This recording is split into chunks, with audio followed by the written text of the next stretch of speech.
वृन्दारण्य पुरन्दरम् श्रीगोविन्दं प्रपद्येऽहं दीनानुग्रहकारकम् वन्दे मुकुन्दमरविन्ददलायताक्षम् कुन्देन्दुशङ्खदशनं शिशोकविषम् इन्द्रादिदेवगणवन्दितपादपीठम् वृन्दावनालयमहं वसुदेवसूनुम् नवजलधरवर्णं चम्पकोद्भासिकरणं विकसितनलिनास्यं विस्फुरन्मन्दहास्यम् कनकरुचिदुकूलं चारुबर्हावचूरम् कमपि निखिलसारं गोपीकुमारम् वंशीविभूषितकरान्नवनीरदाभात् पीताम्बरादरुणबिम्बफलाधरोष्ठात् पूर्णेन्दुसुन्दरमुखादरविन्दनेत्रात् कृष्णात् परं किमपि तत्त्वमहं न जाने। श्रीहरिः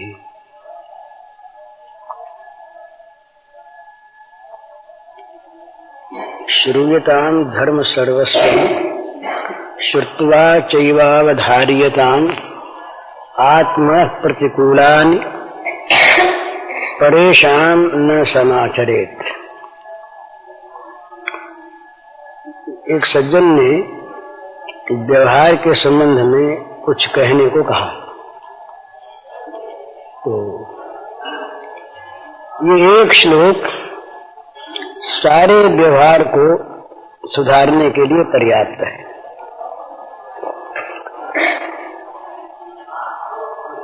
ये पुराणों में कई जगह आया है, कई पुराणों में आया है, कहीं कहीं थोड़ा थोड़ा पाठांतर है, चीज एक ही। इसको बताया धर्म का सर्वस्व और सुनकर धारण करने की सम्मति दी। और बात कही इतनी, आत्मन प्रतिकूलानि परेषां न समाचरेत्। अपने को जो बुरा लगे दूसरे के साथ वो मत करो।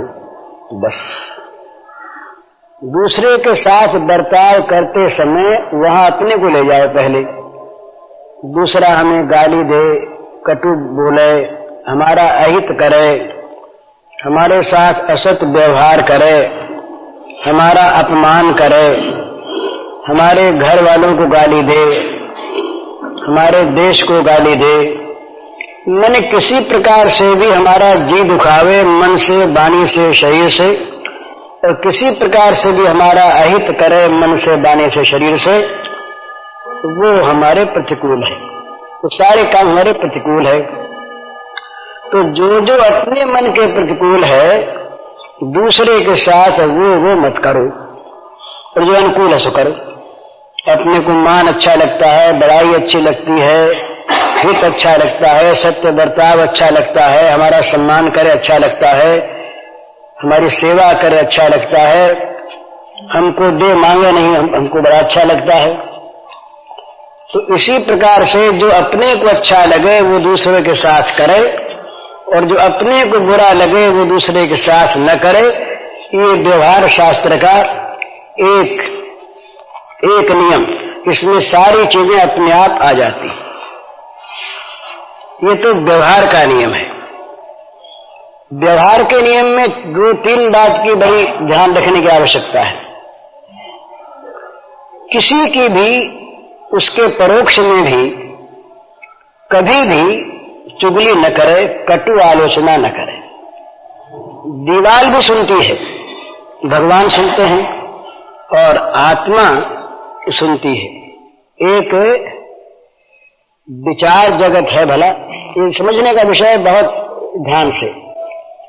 एक विचार जगत है जो हमारी आंखों के सामने नहीं है पर वातावरण में है, ऐसा माना है।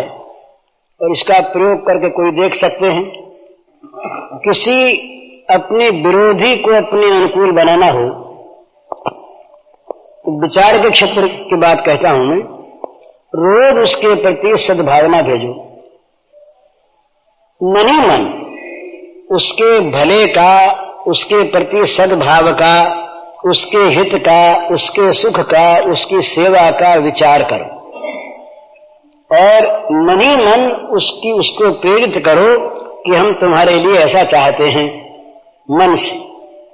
तो क्या होगा, उस पर धीरे धीरे वो जो एक स्वाभाविक आत्मा से आत्मा का संबंध है और वो संबंध स्थूल जगत तक में आ जाता है। विचार शब्द में आते हैं, शब्द क्रिया में आते हैं और क्रिया जीवन बनती है। तो कहीं पर भी किसी प्रकार से भी हित चिंतन करो दूसरे का, वो हित चिंतन की हमारी भावना दूसरे के चित्त पर जाकर असर करेगी। हित चिंतन करो, दूसरे का बुरा चाहो तो चाहे मुंह से नहीं कहें, उसके पास हमारे इन विचारों के भाव भी पहुंच जाएंगे। तो मन से किसी भी दूसरे का अहित चिंतन, असुख चिंतन न करे, दुख चिंतन न करे, बैर चिंतन न करे, विरोध चिंतन न करे, ईर्ष्या चिंतन न करे, प्रेम चिंतन करे, सेवा चिंतन करे, शुभ चिंतन करे। ये बात। दूसरी बात, वाणी से ऐसा कोई शब्द न कहे जो शब्द उसके कान तक पहुंचकर किसी प्रकार से भी एक दूसरे के द्वारा होता हुआ या दूसरे के मन में भी उसने नहीं सुना, दूसरे ने सुन लिया, तो उसके मन में आएगा कि ये उसका विरोधी है। तो एक हमारे उसके परस्पर की मनोमालिन्य की भावना दूसरे के हृदय पर जा करके वहां अपना काम करने लगेगी और वही हृदय उसी आदमी का उसी की वाणी के द्वारा कभी न कभी हम लोगों को लड़ा देगा। दूसरी बात, ये जो शब्द है ना, शब्द नित्य होते हैं। हमारे यहाँ एक इसके शब्द की बड़ी महिमा है, आज अनाज होता है। ये शब्द जहां मुंह से निकला, निकलते ही शब्द सारे आकाश मंडल में व्याप्त हो जाता है तत्काल। ये बड़ी भगवान की विचित्र महिमा है। अमेरिका में इस समय बोलता है कोई रेडियो पर, हम सुन लेते इसी समय, आवाज पहचान लेते हैं और आजकल तो चित्र तक देखे जाते हैं उसी समय। इस प्रकार की एक शक्ति है जो तत्काल हमारे मुंह से निकली हुई चीज को सारे विश्व के आकाश मंडल में फैला देती है और वो चीज रहती है नित्य। जब तक ये आकाश रहेगा तब तक आकाश में, ये आकाश इतना विस्तृत है और इतना इसका कोश बड़ा है कि न मालूम अनादिकाल से कितना शब्द इसमें भरा गया और अभी बहुत खाली है। ये पिछले दिनों लड़ाई, ये पहली लड़ाई के पूर्व वैज्ञानिकों का इधर मन गया था। वो एक उन्होंने काम शुरू किया था कि अब से पूर्व के 100 वर्ष पूर्व, 200 वर्ष पूर्व, 1000 वर्ष पूर्व जो महात्मा लोग बोले हैं उनके शब्द आकाश में बिखरे हैं। उन शब्दों को अगर एकत्र करके इकट्ठा कर लिया जाए, उनका व्यक्त करने की क्रिया निकल जाए, तो श्री कृष्ण ने जो गीता कही अर्जुन को, उनको उसी प्रकार हम समझ सकते हैं। बीच में लड़ाई आ गई तो लोगों का, वैज्ञानिकों का मस्तिष्क लग गया ध्वंस की तरफ, ये काम रुक गया। तो शब्दों में क्या होता है, शब्दों में ऋतु, दिन, काल, भाव, व्यक्ति, इसके अनुसार शब्दों में एक आकृति बनती है, शब्दों की पहचान होती है। हम लोग पहचान लेते हैं दूर से, बोले ये आदमी क्रोध में बोल रहा है, ये आदमी प्रेम से बोल रहा है। शब्दों में स्वाभाविक शब्द चाहे वो के वो हों, पर इस प्रकार के शब्दों के बोलने में एक चीज होती है जो समझदार आदमियों को समझा देती है, भाई ये तो उसके शब्द हैं प्रेम के हैं, ये काम के हैं, ये क्रोध के हैं, लोभ के हैं। तो मन के भावानुसार शब्दों की आकृति एक बात, जीवने के बाद खाने के बाद के शब्दों की आकृति दूसरी, पहले की दूसरी, प्रातः काल की दूसरी, मध्याह्न की दूसरी, रात्रि की दूसरी, वर्षा काल की दूसरी, ग्रीष्म की दूसरी, हेमंत की दूसरी, शरद की दूसरी। हम देखते हैं, बोले भाई ये तो सर्दी से भराई हुई आवाज है, जो बहुत ज्यादा होती है तो सामने दिखती है, और नहीं तो जाड़े की आवाज और गर्मी की आवाज में अंतर होता है। तो ये ध्वनि शास्त्र का यदि ठीक ठीक ज्ञान हो तो एक सी ध्वनि, एक समय की ध्वनि, बोलते बोलते व्याख्यान देता हुआ आदमी कई करुण रस आ गया बीच में तो उसकी आवाज भर्रा जाती है, रोने सा लगता है, दूसरे लोग रोने लगते हैं, तो आवाज में अंतर होता है। तो ध्वनि शास्त्र के ज्ञाता अगर इस बात को समझ लें तो ध्वनियों को एकत्र कर सकते हैं, एक समय की, एक काल की, एक व्यक्ति की, और वो होता है नित्य। तो अपने मुंह से अगर हमने किसी के लिए भी दुर्भाव पूर्ण शब्द निकाल दिया तो हमने जगत के आकाश मंडल में दुर्भाव दे दिया। ये बड़ी समझने की बात है। इसलिए मन वाणी से कभी असत उच्चारण न करे, अशुभ उच्चारण न करे, उसमें हमारा तो अहित है ही, हम जगत को अहित दे रहे हैं, जगत के वायुमंडल में एक अशुभ चीज का हम दान दे रहे हैं। मन से अगर हम अशुभ चिंतन करते हैं तो अशुभ का दान देते हैं, वाणी से हम अशुभ उच्चारण करते हैं तो अशुभ का दान देते हैं, आकाश मंडल में अशुभ फैल जाता है। इटली की बात है, एक वहां जंगल में यात्री जा रहे थे, उनको वहां रोने की आवाज सुनाई दी। पता लगाया तो ये मालूम हुआ कि यहाँ अमुक समय पर रोने की आवाज हमेशा आती है। तो अनुसंधान किया गया तो ये पता लगा कि वहां पर कई वर्षों पूर्व खून हुआ था, डकैती हुई थी, तो उसमें किसी की हत्या की गई थी, वो चिल्लाया था। वो चिल्लाहट व्यक्त रूप से वातावरण में भर गई, कोई ऐसा कुछ हो गया। तो ठीक उस समय वहां वो चिल्लाहट, वहां वो क्रंदन ध्वनि आती है। तो वो चीज वहां पर है, कहीं व्यक्त हो गई तो व्यक्त होती है कहाँ, जहां उसके अनुकूल व्यक्त होने के साधन मिल जाते हैं वहां व्यक्त होती है, नहीं वहां अव्यक्त होकर के रहती है चीज। इसी प्रकार क्रिया, एक कसाई खाना था, ये भी यूरोप की बात, वहां एक गिरजा, उस गिरजे में हर रविवार को लोग इकट्ठे होते हैं प्रेयर्स के लिए। एक साहब थे, वो हर रविवार को जाएं और जब गिरजे में जाएं प्रार्थना के लिए तब उनके मन में बकरा मारने की आदत। उन्होंने सोचा कि हम आते हैं भगवान की प्रार्थना के लिए और यहाँ आते ही हमारे मन में ये गंदी हिंसक धारणा क्यों होती है। तो पता लगा, तो मालूम हुआ कि 60 वर्ष पहले वहां कसाई खाना था। 60 वर्ष पूर्व उस जमीन पर कसाई खाना था। उस कसाई खाने में बकरे काटे जाते थे। उसके बाद वो मकान बिका, किसी ने ले लिया, उसने फिर बेच दिया पादरियों को। वहां गिरजा बना, गिरजे में प्रार्थना होती है, वहां का वायुमंडल बदल रहा है, पर अभी तक भी उस वायुमंडल में हिंसा के परमाणु मौजूद हैं। तो वहां जाने पर जिनके अनुकूल ये विचार होते हैं उनको जल्दी वो बात दिखती है, मन में आती है। ये तीर्थ क्या है? तो तीर्थी कुर्वन्ति तीर्थानि, ये क्या चीज है?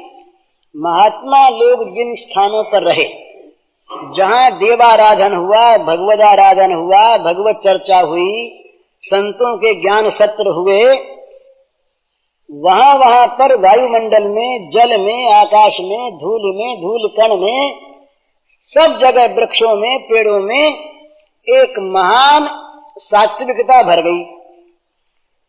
उस सात्विकता ने उस भूमि को, उस जल को, वहां के वातावरण को पवित्र करने वाला बना दिया। उसका नाम हो गया तीर्थ।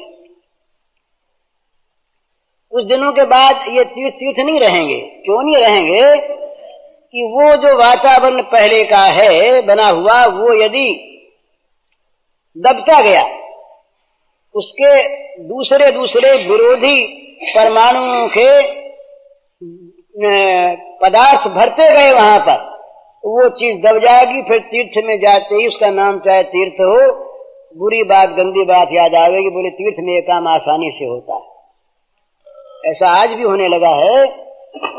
हमारे पास तो रिपोर्टें आती है ना बहुत सी, कैसा क्या हो रहा है, कहाँ किसका। तो ऐसा मालूम होता है कि लोग आजकल तीर्थों में आसानी से पाप कर सकते हैं, इसलिए तीर्थ चुनते हैं। तो क्या बात है, ये वातावरण को गंदा बनाने की चीज। अपने मुंह से कभी गंदी जबान, बुरी जबान, किसी का बुरा होने की जबान, किसी को शाप देने की जबान, किसी के दोष की चर्चा, निंदा, ये करे नहीं, वातावरण में नहीं वो चीज भर जाएगी। तीसरी बात विचार की एक ये है कि हम जिसके संबंध में जैसा विचार करते हैं, उस प्रकार की चीज हम उसको देते हैं। एक अंग्रेजी की एक किताब है राल्फ वाल्डो ट्राइन की, इनटू विथ इन्फिनाइट, उसका नाम है। उस किताब में बड़ी सुंदर बातें लिखी हैं। तो एक बात वो लिखते हैं कि एक आदमी के संबंध में हमने क्रोध का विचार किया, द्वेष का विचार किया। तो उसमें अगर क्रोध और द्वेष पहले से कहीं वर्तमान है, तो हमने उस विचार के द्वारा उसको कुछ और पुष्ट कर दिया, एक अंश बढ़ा दिया। और हमने अगर प्रेम का, क्षमा का, दया का, ये सहनशीलता का, क्षमा का विचार किया उसके संबंध में, तो उसके अंदर ये चीज अगर है तो उसको बढ़ा दिया, और नहीं है तो हमको भेज दिया वहां पर। तो दूसरे के संबंध में कभी भी असत विचार न करे, असत चर्चा न करे, अशुभ भावना न करे, और अशुभ उसमें कल्पना न करे। हम बड़े पुण्यात्मा को, अगर हमारे विचार बड़े प्रबल हैं, तो अपने विचारों के द्वारा पुण्य मार्ग से हटाकर पाप मार्ग में लगाने में सहायक बन सकते हैं। दिन रात उसमें पाप की भावना करें, ये बहुत बुरा है, बहुत बुरा है, बड़ा पापी है, बड़ा पापी है, तो हमारा तो हर्ज होगा ही।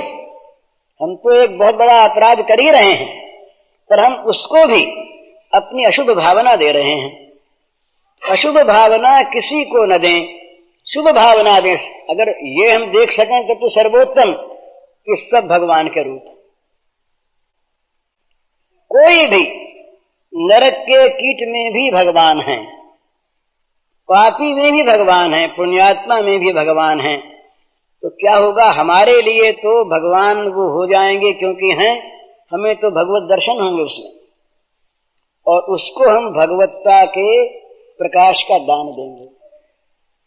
और अगर हम उसमें राक्षस की कल्पना हम करेंगे तो हमें तो राक्षस मिलेगा ही, हमारे लिए राक्षस हो जाएगा, और उसके राक्षसत्व को बढ़ाने में हम सहायक होंगे। इसलिए कभी भी किसी के संबंध में दुर्भावना न करें। और एक बात और, ये कभी समझे ही नहीं कि अमुक आदमी तो पतित है ही, वो तो बुरा है ही, ये निश्चित धारणा न करे। एक धारणा तो करनी बहुत ठीक है कि आत्मा है ही, कोई कैसा भी हो, ये तत्वतः विशुद्ध आत्मा है ही, ये भगवान की अभिव्यक्ति है ही, ये तो सोच है, ये तो सत्य है। पर किसी के संबंध में कभी ये धारणा बद्धमूल न करे कि ये आदमी तो चोर ही है, ये तो बदमाश ही है, ये तो खराब ही है, ये तो हमारा बैरी ही है, इससे तो कभी मेल हो ही नहीं सकता। ये धारणा कभी न करे। निरंतर ये सोचे कि ये इसमें आगंतुक चीज है, आई हुई चीज, और शायद इसमें न हो, हमारी आंख देखती हो। बहुत बार ऐसा होता है कि हमारे मन में दोष की भावना दूसरे में दोष की कल्पना करती है, तो फिर हम ऐसा व्यवहार करते हैं तो उसके दोष को उभारते हैं। जैसे एक आदमी है, कोई आदमी है, हमने अपने मन में ये धारणा कर ली कि ये तो हमारा विरोधी है। विरोधी है नहीं, विरोधी। हमने आपसे कहा कि देखो वो आदमी हमारा बड़ा विरोधी है भला। आपने कहा नहीं विरोधी नहीं हो। तो क्या बोले कैसे विरोधी नहीं है? विरोधी कह दिया। अब कभी आपसे वो मिला, बात चली, आप कह देंगे स्वाभाविक कि भाई जी कहते थे कि तुम उसकी विरोधी हो। बोले ना विरोधी तो नहीं, आपने क्या कर लिया? हमने कहा विरोधी नहीं, पर वो तो कहता है। अब उसके मन में आएगा कि भाई जी मुझसे विरोध मानते हैं, तो विरोध की वहां पर कल्पना आरंभ हो गई। विरोध हमने भेजा उसके पास, उसके था नहीं, पर हमने उसके मन में उसका बीज बो दिया कि तुम उसके विरोधी हो। अब जहां बीज बोया गया वहां वो सचेत हो गया या बेहोश हो गया, कुछ कल्पना होगी ना। अब वो देखने लगा हमारे आचरणों को संदेह से देखने लगा। देख करके एक दिन उसने कोई बात कह दी। बोले देखो बिना हुए हम पर दोष लगाता है ये, और बड़ा भला आदमी बनता है। ये बात आकर किसी ने हमसे कह दी। हमने कहा आपसे, बोले देखिए स्वामी जी आप कहते थे विरोधी नहीं है, देखो ना हमारी निंदा कर रहा है, हमारा दोष बता रहा है, बिना दोष बता रहा है। ये क्या है? पहले चीज तो थी ना, हम सच कहते थे। आप संत आदमी, आपको मालूम नहीं, हम सच कहते थे, विरोध कर रहा है। अब उसको देखेंगे। आपके पास कोई बैठे थे, उन्हें जाकर कहा आज तो भाई जी आपके लिए बोलियो कह रहे थे, अच्छी बात है, हम भी तो आदमी भी देखेंगे। अब बैर बदमूल हो गया। बिना हुए हमने बैर के बीज बोए और बिना हुए किसी मित्र को बैरी बना लिया।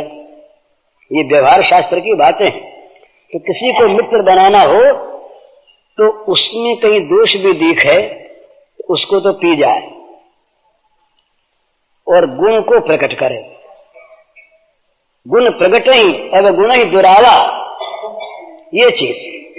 और दो आदमियों की कहीं कोई बात कही हो तो एक बड़ी सुंदर बात याद रखने की, भला मेरे संबंध में किसी आदमी ने मेरे तारीफ की बात कही हो वो तो मुझसे कहे, और मेरी निंदा अगर किसी ने की हो तो उसको पी जाए, मुझसे कभी न कहे।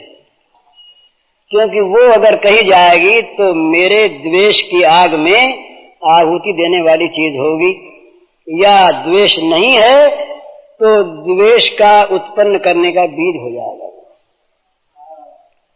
संत दूसरों के कलह की आग में जल डालते हैं और विषयी कलह की आग को बढ़ा देते हैं। बिना हुई कल्पना, बोले देखो पहले से सावधान रहो। वकील लोग जब दवा बनाया करते हैं, मामला सजाया करते हैं, तो वो बिना हुए ऐसी ऐसी बातें, बोले यूं हो सकता है, यूं हो सकता है, यूं हो सकता है, ये संदेह प्रकट करो, ये संदेह प्रकट करो, ये संदेह प्रकट करो पहले से, और अपना किला चारों तरफ से मजबूत बना लो। अब किला मजबूत बनता है जब लड़ाई के लिए, तो उसका परिणाम क्या होता है? वो भी किला बनाता है। और जहां संदेह हुआ गोली छोड़ दी एक ने।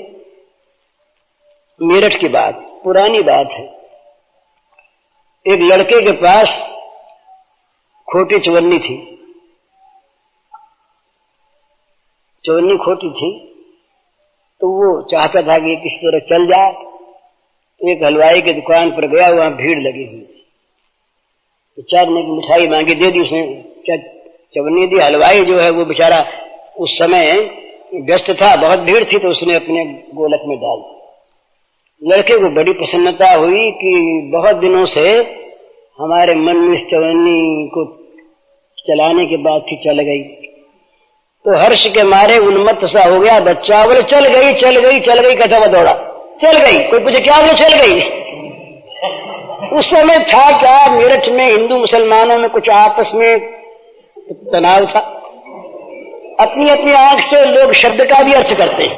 शब्द का अर्थ अपने मन का होता है। भला भगवान ने गीता में क्या कहा तो भगवान जानते हैं, पर हम तो अपनी बात कहते हैं। बोले भगवान ने इसलिए यूं कहा, तुम उनके मन में थोड़ी बैठे थे उस समय।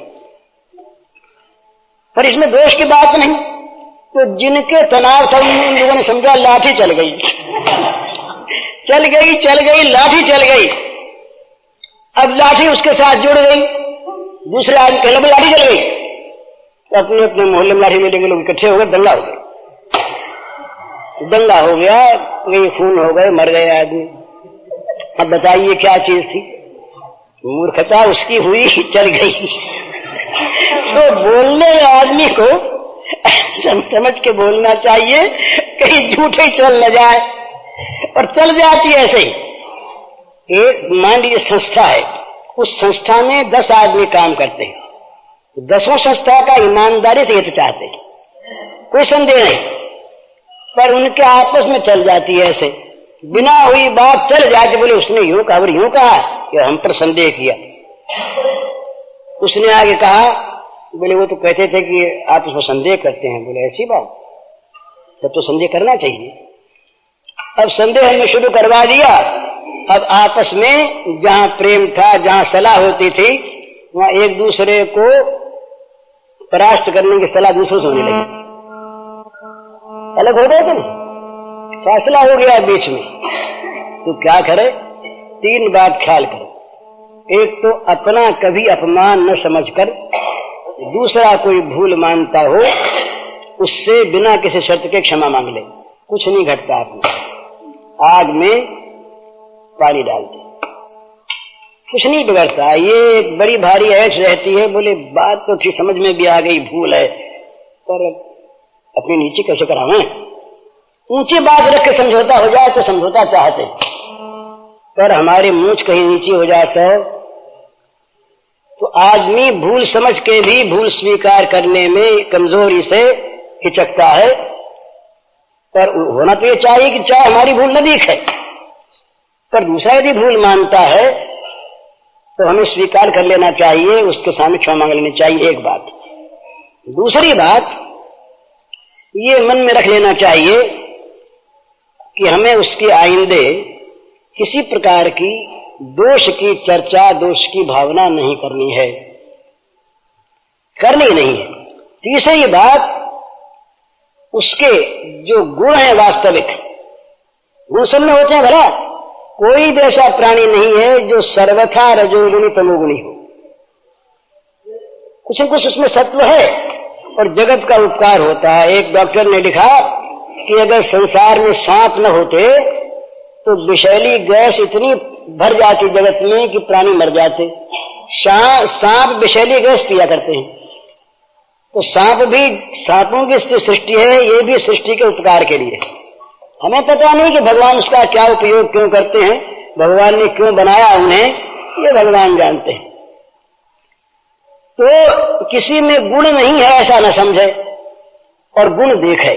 गुण देखकर उसके परोक्ष में वो न सुनता हो, वहां सुनाने के लिए नहीं, स्वाभाविक उसके गुणों का वर्णन करे, गुणों की तारीफ करे। उसके कान में पहुंचे की बात कि ये तो हमारा शत्रु हम मानते थे और ये तो दूसरी जगह हमारा गुण गा रहा है, हमारे परोक्ष में, तो हृदय उसके प्रति आकर्षित हो जाएगा और हमारी भूल थी। कटु आलोचना किसी के न करे कभी। वो एक कार्नेगी की किताब है अमेरिकन की, हाउ टू विन फ्रेंड्स, अपने मित्रों पर कैसे विजय प्राप्त की जाए, ये उसका नाम है। वो व्यवहार की किताब है। उसमें बहुत से तरीके बताए हैं और बहुत से उदाहरण दिए हैं कि किस प्रकार से मनुष्य बिगड़े हुए को बना सकता है, हमारे प्रति खराब हुए मन को सुधार सकता है, हम किस प्रकार दूसरों को अपना बना सकते हैं, हम उनके बन सकते हैं।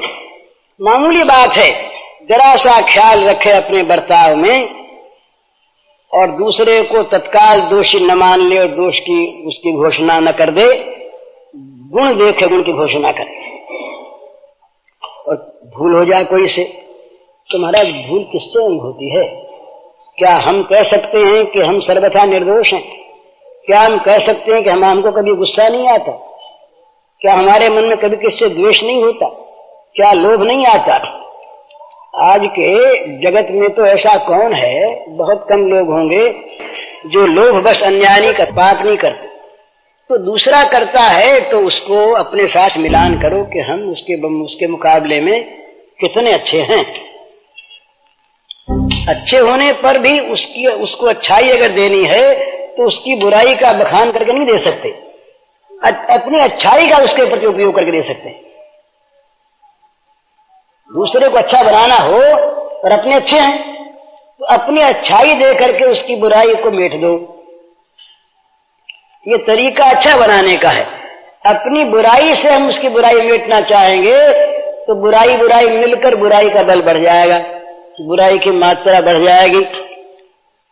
तो भूल होने पर उसको सुधारने का सब जगह कहीं कहीं ऐसा नहीं भी होता, पर वहां भी अपनी कोई कमजोरी होती है। दूसरे की भूल को सुधारने में कटु आलोचना, दंड, ये उतना काम नहीं करता जितना प्रेम और सद्व्यवहार करता है। वो मन बदल देता है। दंड जो है ये एक बार रोकता है, मन नहीं बदलता। एक आदमी था, उसने कोर्ट में मजिस्ट्रेट के जूता मार दिया, 50 रुपए फाइन हो गया। फिर जूता उठाया, बोले फिर फाइन करो, 50 रुपए जूता और मारते हैं। तो 50 रुपए फाइन से जूता मारने की प्रवृत्ति नहीं हटी। वो तो इसलिए कि दंड होगा इसलिए वो बचता है, लेकिन दंड वो अपराध नहीं करना है, अपराध हो गया ये बात नहीं मन में आती। ये तो प्रेम से, सद्भाव से। मैंने किसी से कहा था कल ही शायद, बाजीराव पेशवा थे। बाजीराव पेशवा के एक बड़े ऊंचे अफसर ने भूल की, शत्रुओं से मिल गए और बाजीराव की कुछ भूमि शत्रुओं के हाथ में चली गई। लड़ाई चलती रही। वो अफसर बाजीराव के सैनिकों के द्वारा पकड़े, तो उनको लाया गया बाजीराव के सामने। बेचारा बाजीराव ने देखा, कहा तुम जानते हो किसके सामने हो? हमारा जानते। तुम जानते हो कि इसकी सजा क्या हो सकती है? कहा जानता हूं, गोली से उड़ा देना। तो तैयार हो? तो बोले पकड़ा हुआ हूं इसलिए मजबूर हूं, पकड़ा हुआ हूं इसलिए मजबूर हूं, गोली मार दी जाए तो दंड दें? बोले दीजिए, स्वतंत्र है आप। बाजीराव ने कहा कि हम तुम्हारे दंड का विधान करते हैं, आज से तुम बाजीराव की सेना के प्रधान सेनापति और तुम जाओ, जितनी भूमि अपनी गई है उससे दूनी लेकर के प्रधान सेनापति का पद दे दिए। यह ऐतिहासिक सत्य है। बोला ये गलती। वो तो बदल गया उसका हृदय। उसके मन में आया कि कहां मैं बागी और कहां इनका मुझ पर विश्वास। मैं चाहता तो आज कुछ भी कर देता, पर इनका कितना बड़ा मेरे प्रति विश्वास कि इन्होंने मुझको सेनापति बना दिया, प्रधान। सचमुच वो अत्यंत भक्त हो गया और दुगनी तिगनी जमीन ले आया लड़कर। इस प्रकार से दूसरे के हृदय पर विजय की जा सकती है अपने सद्व्यवहार से, उदारता से, शालीनता से, विनय से और सच्चे प्रेम से, हित से। तो ये व्यवहार शास्त्र है। किसी के प्रतिकूल आचरण मत करो, प्रतिकूल व्यवहार मत करो, प्रतिकूल बोलो मत। दूसरे की भूल को सह लो, प्रेम से सुधारो। कटु आलोचना, चुगली एकांत में भी मत करो। दूसरे के गुणों का एकांत में अलग भी गान करो। किसी को बुरा मानकर सदा के लिए घृणा मत करो। सब में भगवान है ये देखकर सबका आदर करो। सबका दुख हमारे समान है ये समझकर किसी के दुख को अपना सुख मत बनाओ। अपने सुख को देकर दुखी के दुख का हरण करो। ये सब व्यवहार शास्त्र की बातें हैं। इनको अगर हम जीवन में उतारें, माने, तो हम अपना भी हित करेंगे, जगत का भी हित करेंगे। नहीं तो क्या होगा कि आग में तलीता लगा देंगे किसी लकड़ी में, उसके बाद तो वो आग हमारे बुझाए बिना नहीं बुझेगी और यदि हम उसके पास खड़े हैं तो हम भी झुलस जाएंगे। ये होता है। तो घर में, व्यक्तियों में, समाज में, देश में, पार्टियों में, विश्व में ये व्यापक नियम हैं सबके लिए। इन नियमों का अनुसरण किया जाए। आत्मन प्रतिकूलानि परेशान समाचरित, इस श्लोकार्थ को ध्यान में रखकर तो आचरण ठीक हो सकते हैं। भगवान समझकर सबकी पूजा की जाए तब तो कहना ही क्या है। वो तो परम साधन है और भगवत प्राप्ति का बड़ा सुंदर मार्ग है। हरिओम तत्सत। आज जल्दी इसलिए जल्दी शायद नहीं भी होगी, घंटा हो भी गई होगी, अंदाज कुछ कम होगी। मुझे अभी जाना है और शायद कल शाम को अगर पहले आना हो गया तब तो शाम के सत्संग में शायद आ जाऊं, और न आना हुआ देर हो गई तो परसों प्रातः काल। ये विचार है, होगा कैसे तो भगवान जानते हैं। ये निश्चय कुछ नहीं, ये अभी ऐसा होगा कहने में, विचार करने में कोई आपत्ति नहीं है। शब्दों में कुछ आता जाता नहीं। हम ये कह दें कि ये शरीर जा रहा है और हम ये कह दें कि मैं जा रहा हूं, इसमें कोई आपत्ति नहीं है। ये तो भाषा है, कुछ नहीं। होगा वही जो भगवान ने रच रखा है और वही ठीक होगा। हरिओम तत्सत। अच्छा बैठिए, अभी तो बैठिए। ज्ञान वैराग्योस्तैव षण्णाम भगितीरिणा उत्पत्तिं च विनाशं च भूतानामागतिं गतिं वेत्ति विद्याम अविद्यां च स वाच्यो भगवान इति। 2 श्लोक आया विष्णु पुराण में। भगवान किसका नाम है? उत्पत्ति जान, संपूर्ण जीवों की उत्पत्ति को जानते हैं, विनाश को जानते हैं, उनकी अधोगति को सदगति को जानते हैं, आने जाने को जानते हैं, और विद्या को जानते हैं, अविद्या को जानते हैं। उसका नाम भगवान। भगवान 6 बातों को जानते हैं, उसका नाम भगवान है। हाँ जी, हाँ। और सद ऐश्वर्य संपन्न हो, उसका नाम भगवान। एक तो संपूर्ण की उत्पत्ति को जानते हैं और विनाश को भी जानते हैं, और भूतों के आने को भी जानते हैं, जाने को भी जानते हैं, और विद्या को भी जानते हैं, अविद्या को भी जानते हैं। दूसरा आता है समग्र ऐश्वर्य का मालिक। तो समग्र ऐश्वर्य, कोई ऐश्वर्य बाकी नहीं रहे। ऐश्वर्य प्रभाव जो है ना, पृथ्वी है, आदि की चीजें है, लक्ष्मी है, धन है, संपत्ति है, वैभव है, और बीच में अणिमा महिमा आदि सिद्धियां है, प्रभाव जगह है विशेषता से ऐश्वर्य है। सब लौकिक पदार्थों का ये भी ऐश्वर्य है, अणिमा महिमा आदि सिद्धियां ये भी ऐश्वर्य, सब ऐश्वर्य। जो ये प्रभावशाली बातें लिखती है, धन है ना, धन की ऐश्वर्य है, लक्ष्मी है, जमीन आदि की ऐश्वर्य है, मकान की ऐश्वर्य है, और दूसरे सिद्धियां की ऐश्वर्य है, वाणी की सिद्धि है, मन की सिद्धि है, अणिमा महिमा गरिमा लघिमा प्राप्ति प्राकाम सब सिद्धियां, सब ऐश्वर्य है। योगिक ऐश्वर्य, भौतिक ऐश्वर्य, मानसिक ऐश्वर्य, ऐन्द्रिक ऐश्वर्य, मानसिक ऐश्वर्य, बौद्धिक ऐश्वर्य, सब ऐश्वर्य, समग्र ऐश्वर्य। और धर्म लगा सभी, वर्ण धर्म राष्ट्र धर्म, धर्म सब धर्म।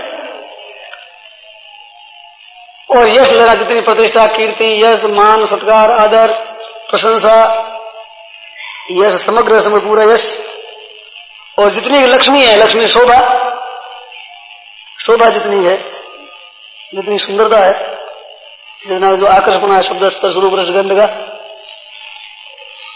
और ज्ञान जितना जो लौकिक आलौकिक परलोक पारलौकिक बौद्धिक तत्व साक्षात्कार जितने ज्ञान, और वैराग्य सबका सभी पूरा वशीकार हुआ पर वशीकार एक इंद्रिय यतमान आदि का जितना वैराग्य पूरा का पूरा प्रतीक वैराग्य सब, ये 6 चीजों का नाम है भग। और ये जिसमें नित्य हर हमेशा एक रस रहते हैं, उसका नाम है भगवान। ये सदा एक समान रहते हैं और नित्य ही रहते हैं, कभी वियोग होता ही नहीं, जिसमें कमी कभी आती ही नहीं, किंचित मात्र, उसका नाम भगवान है। ये 2 श्लोक है विष्णु पुराण का आरंभ में 3रे अध्याय में इतने में है, पास नहीं है, 1-2 श्लोक बीच में पास में। ऐश्वर्य मालिक बना है, वो आगे नहीं महिमा बसी 30 होता है ना, 8 बताए सिद्धि, उसमें अणिमा महिमा गरिमा लघिमा प्राप्ति प्राकाम ईशित और वशित, ईशित आगे नहीं शासन, वो तो 8 सिद्धियां में एक ही है। ऐश्वर्य में सब ऐश्वर्य लेना, सब तरह का ऐश्वर्य, मालिक बना भी ले लेना, प्रभाव भी ले लेना, संपत्ति भी ले लेना, वैभव भी ले लेना, कोई बाकी नहीं रह जाए, जितना आप ले सको तो सब आगे दस पूरे स्वामी गुरु काले नाम सिद्धार्थ पतंजलि महाराज ने लिखा है ना, वो पूरे गुरु सबका गुरु है, वो गुरुओं का गुरु, बड़े से बड़ा, बड़े से बड़ा, बड़े से बड़ा कोई आखिरी हद उसका नाम भगवान। लोग नास्तिक होते उसमें मैं कहता हूँ, कोई कह हम ईश्वर को नहीं मानते तो हम उससे पूछते तुम अपने से बड़ा किसी को मानते हो नहीं? अपने से बड़ा अवस्था में, वर्ण में, धर्म में, विद्या में, बुद्धि में, बल में, किसी विषय में आप अपने से बड़ा मानते हो नहीं किसी को तुम्हारे बड़े बहुत है। ईश्वरवाद तुमने स्वीकार कर लिया, ईश्वरवाद का सिद्धांत तो स्वीकार है ना, बड़े स्वीकार कर ईश्वरवाद तो हो गया ना, बड़े बड़े ईश्वर सबसे बड़ा, एक से बड़ा तो ईश्वरवाद तो हो गया ना, सिद्धांत तो बड़ा मानने का सिद्धांत तो स्वीकार कर लिया ना। और क्या ईश्वर सबसे बड़ा है? परमात्मा मान लो। परमात्मा का अर्थ क्या हुआ? श्रेष्ठ आत्मा। जो ब्रह्म कह दो, ब्रह्मनाथ सबसे बड़ा, ब्रह्मनाथ ब्रह्म वो सबसे बड़ा, सृष्टि का प्रलय करता है, उसे परमात्मा कह दो। सृष्टि का लगाना हम कह दो, घड़ा बनाने वाले मानते हो? घड़ा बनाने वाला कोई होता है? मानते हो नहीं? तो घड़ा बनाने वाला होता है तो कोई सोने की चांदी घड़ा बनाने वाला भी होता है।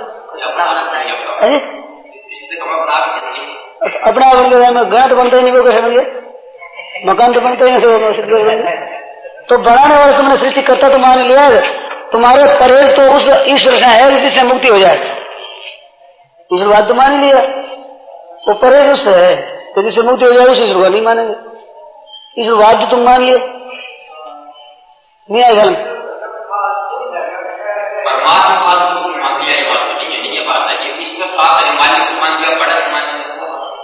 ईश्वरवाद का ईश्वर नहीं मान लिया, नहीं कहा मैं, ईश्वर को मान लिया नहीं कहा, ईश्वरवाद,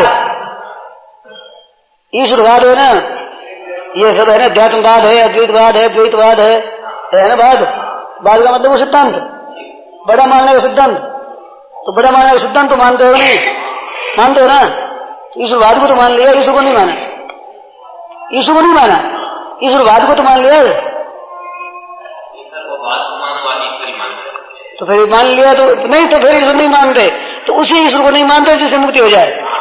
तो परहेज तो मुक्ति से ही हो।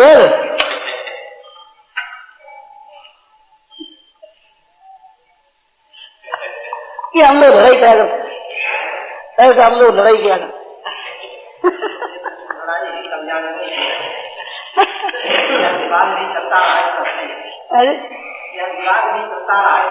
अच्छा ये थी तो ये बात है ना। तो ईश्वरवाद को तो स्वीकार कर ही लिया, ईश्वरवाद को स्वीकार न करते तो भाई किसी को बड़ा नहीं मानते। दूसरा हम ऐसा कहते हैं कि भाई ईश्वर है कि नहीं, तुम कहते हो नहीं है, तो जो नहीं कहते हो तो उससे हम पूछते हैं तुम सर्वज्ञ हो अल्पज्ञ हो? तो अल्पज्ञ की बात माने वो डबल अल्पज्ञ।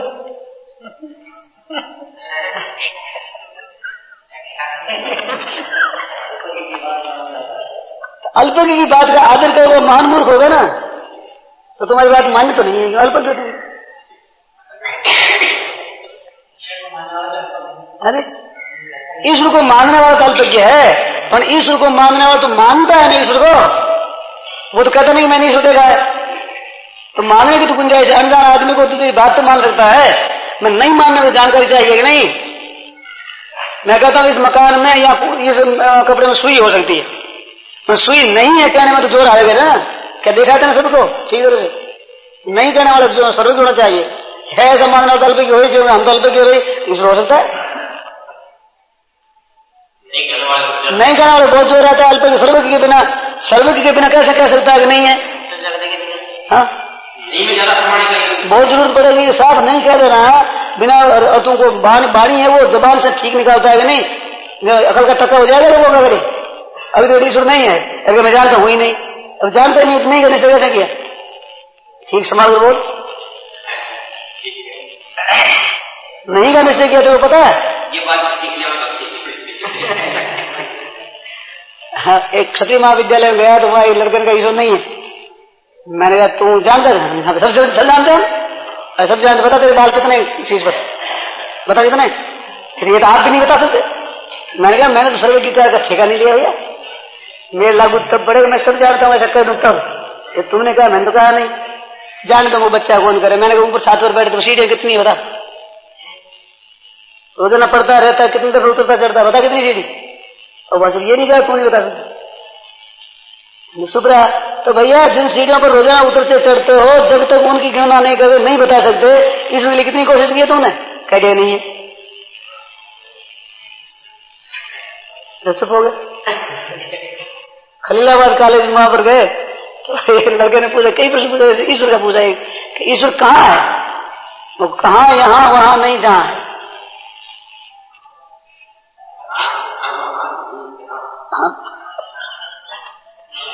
कहाँ यहाँ वहां तो देश बदल होता है, ईश्वर देशातीत।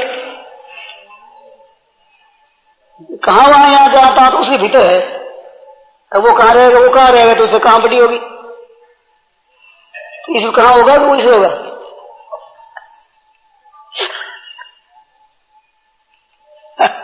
ऐसे ऐसे हमारी लड़ाई पर हाँ तो सुना करना। हमारे सामने कोई ऐसा अड़ने वाला तो बड़ा होता, बढ़िया होता था, सामने हट जाए तब करो, आप करो भाई।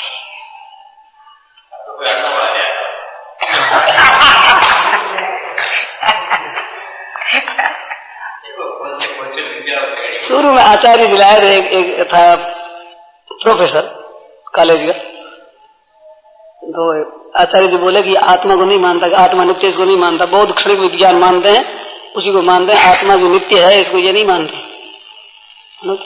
फिर बात चली, आप जानते हो इसको, हम जानते हैं, इसको जानते हो, इसको जानते हैं, मन को जानते हो, जानते हैं, बुद्धि को जानते हो, जानते हैं। फिर क्या है, क्षणिक है, बुद्धि बदलती रहती है, इस पर चले सूक्ष्मता से, वो तो बदले क्षण क्षण बदलती है, तो क्षण क्षण में बदलती है, इसको जानते हैं, हम जानते हैं। तो आप जानने वाले बदले कि न बदले? हम भी बदल गए, जानते कैसे? बदलने वाला जानता नहीं, बदलने वाला पहले वाला तो चला गया, दूसरा आया, दूसरा आया, तीसरा आया, चौथा आया, वो तो जानते नहीं अगर को, तो वो तो बदल जाता है खुद ही। अब खुद बदल जाता है तो खुद को कैसे जाने? अगर खुद जानता है तो बदलने वाले को जानता है, बदलने वाले को जानता है, बदलना। अगर बदलने वाले को नहीं जानता तो बदलना होता है, क्षण प्रति क्षण बदलता है, ये सिद्धि कैसे हुई? अगर बदलने वाला ही सब है तो दूसरा आएगा, वो तो जानेगा नहीं पहले वाले को, और तीसरा नहीं जानेगा, चौथा नहीं जानेगा, पांचवा दसवां बीसवां नहीं जानेगा अगर को। तो बदलना है इस बात को कैसे जानेगा? बदलने को वही जान सकता जो नहीं बदलता है। तो बदलना सिद्ध है आपको, तो क्षण परिणाम, तो क्षण परिणाम है, ये सच्ची बात है। तब जिसे जानते हो तो तुम बदलते नहीं हो, अगर नहीं जानते हो तो कह नहीं सकते क्षण परिणाम है। सब हो गया, इस बात नहीं बदलने वाला है। तुम बदलने का कोई साक्षी होना चाहिए ना, नहीं तो नहीं बदलना क्या कैसे तुमने तो कहा है, तो कोई साक्षी है, जो साक्षी है वो नहीं बदलने वाला तत्व है, वो याद बाद है। किंग साक्षी को उदूरी में तो साक्षी को उच्चते, सबका बाद है किंग साक्षी है। बताओ कौन साक्षी है इसका? अगर कोई साक्षी है तब वही है साक्षी, अगर नहीं है तो बदलना सिद्ध नहीं कर सकते। तुम कुछ जानते ही नहीं, कैसे सिद्ध करते? झूठ बोलते नहीं। क्या सर्वज्ञ नहीं, सर्वज्ञ होता है उसको तो हम पूछते हैं पहले, लेकिन पुरुष की बात बताई, दो की बात बताई, इतने हम समझ याद है नहीं श्लोक, हम क्या करें? नहीं, श्लोक का मतलब मैं समझ गया। हाँ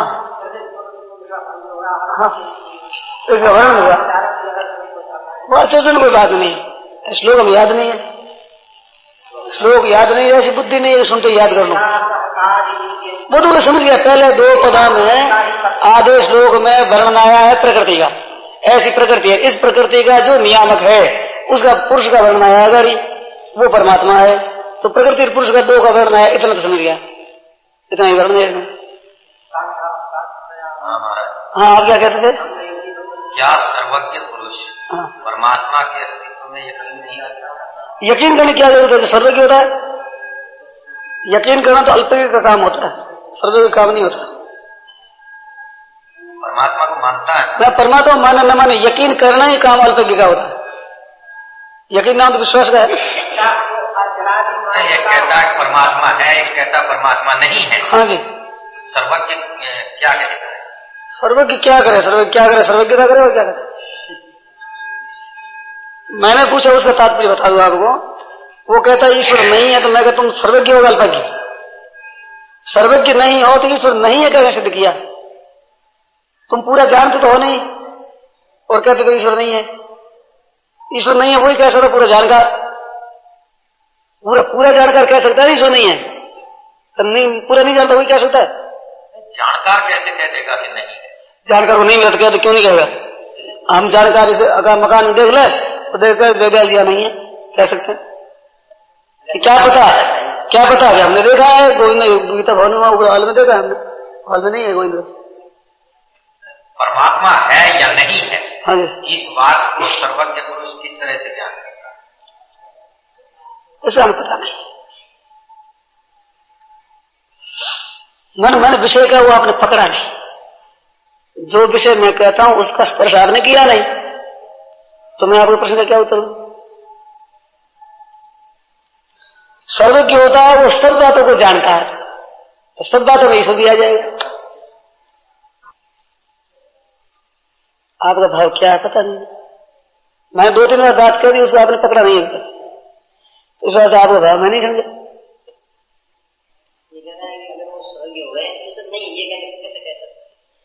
हाँ ऐसे कह सकता है, नहीं कह सकता, दोनों बातें, इनमें दोनों बातें हैं। सर्वज्ञ होता है ना जीव की सर्वज्ञता वास्तव में अल्पज्ञता ही होती है। क्योंकि योगी होते 2 तरह के, एक युंजान योगी माना है, एक युक्त योगी माना है। तो युंजान योगी होता है वो वृत्ति लगाकर जानता है, वृत्ति लगाकर जानता है वो ईश्वर नहीं होता, वो होता है जीव, और वो जीव सर्वज्ञ वैसा ही होता है युंजान। और भगवान है युक्त योगी। युक्त योगी का अर्थ यह है कि बिना वृत्ति लगाए स्वतः जानते हैं। जैसे देख लेंगे तो इधर देख लेंगे, इधर नहीं दिखेगा, इधर दृष्टि का देखेंगे इधर नहीं दिखेगा। ऐसे ही युंजान योगी होता है जो जीव, वो जिस बात को जानना चाहता है उसको जान लेगा, और उधर दृष्टि नहीं बाधा है वो नहीं जानेगा। जिधर दृष्टि है वो तो जान सकता है, वो सर्वज्ञ होता है। और भगवान जो परमात्मा है वे युक्त योगी है, वे युंजान नहीं है।